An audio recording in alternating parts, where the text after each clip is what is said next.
Chicos, ahora vamos a trabajar con la función cuadrática. Toda función cuadrática es un polinomio de grado 2.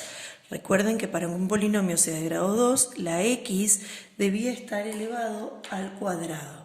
¿Sí? Un término, el grado tenía que ser 2. ¿Sí? De ahí se desprende la forma general de la función cuadrática, en la que simbólicamente la expresamos con letras, donde le colocamos a al coeficiente que tenga el término cuadrático,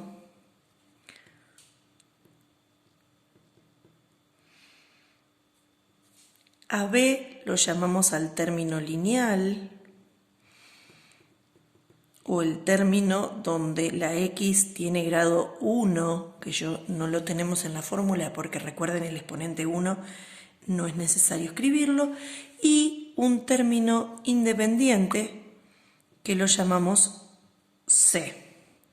Estas letras les van a servir para poder desarrollar todo el análisis de función cuadrática. Obviamente también estos términos pueden estar desordenados o incompletos, como también trabajamos en polinomios, ¿sí? Lo que sí tiene que estar distinto de cero, es decir, que tiene que aparecer, es el término cuadrático. Los otros términos pueden no estar, es decir, ser 0x o 0 el término independiente.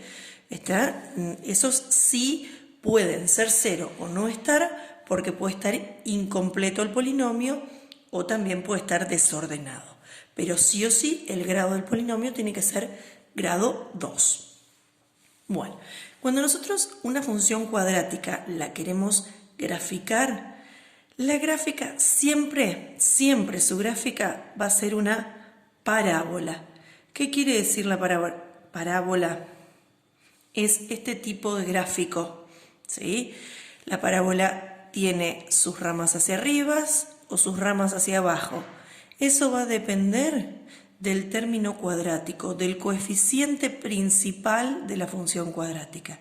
Si este a, es decir, este número que acompaña a la x cuadrado, es mayor a 0, ¿sí? Le ponemos así el simbolito. Si ese a es mayor a 0, las ramas van a ir hacia arriba. La parábola va a ser con orientación hacia arriba. Y si ese a es menor a 0, la parábola va a ser al revés, con sus ramas hacia abajo.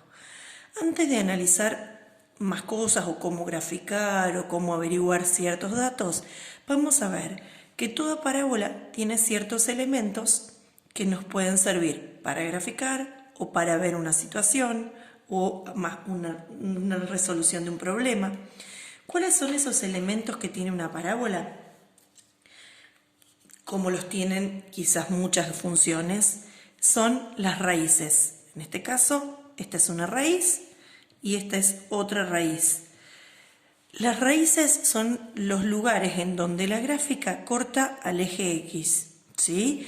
Y si nosotros los tenemos que enunciar, tenemos que ponerlos como puntos o pares coordenados, ¿sí? Donde el valor de y va a ser 0, pero el valor de x es el que nosotros tenemos acá. Por ejemplo, esta raíz tiene valor de x 1, 2, 3, 4, 5, 0. Y la otra raíz es el punto menos 1, 0. ¿Sí? O sea, voy contando porque no los tengo enumerado al gráfico. Esas serían las dos raíces. Otros elementos que tenemos para ver es la intersección con el eje y, o lo que es lo mismo, ordenada al origen. Las raíces son la intersección con el eje X, con el eje Y tenemos este punto que se llama ordenada al origen. Esa ordenada tiene al revés de las raíces, su componente X es 0 y su componente Y es el valor en donde corta, es decir, 1, 2, 3 negativo porque es hacia abajo. ¿Estamos? Ese es otro de los valores importantes o elementos de la parábola. Otro de los elementos importantes de la parábola es este punto que se llama vértice. El vértice es el máximo o el mínimo de la función. Depende de la orientación de esa función. En este caso, el vértice es el mínimo porque las ramas van hacia arriba. ¿Sí? Si la gráfica fuera al revés, como lo es esto, el vértice va a ser su punto más alto. ¿Sí? Y también todo vértice tiene sus coordenadas dentro del sistema, que primero tenemos que colocar el valor de x y luego el valor de y. Su valor de x estaría acá, que sería 1, 2, y el valor de y, que sería acá, sería 1, 2, 3, 4, 5, negativo, porque va en las ramas de los negativos en el y. ¿Sí? Y otro elemento importante es lo que yo señalo acá y hago una flechita, esta línea de puntos, que es el eje de simetría. Porque toda parábola es simétrica con respecto al vértice. Es decir, si nosotros analizamos el vértice y trazamos una línea vertical o paralela al eje Y, vamos a notar que esa línea es un eje de simetría y lo que sucede de un lado del eje va a suceder lo mismo del otro.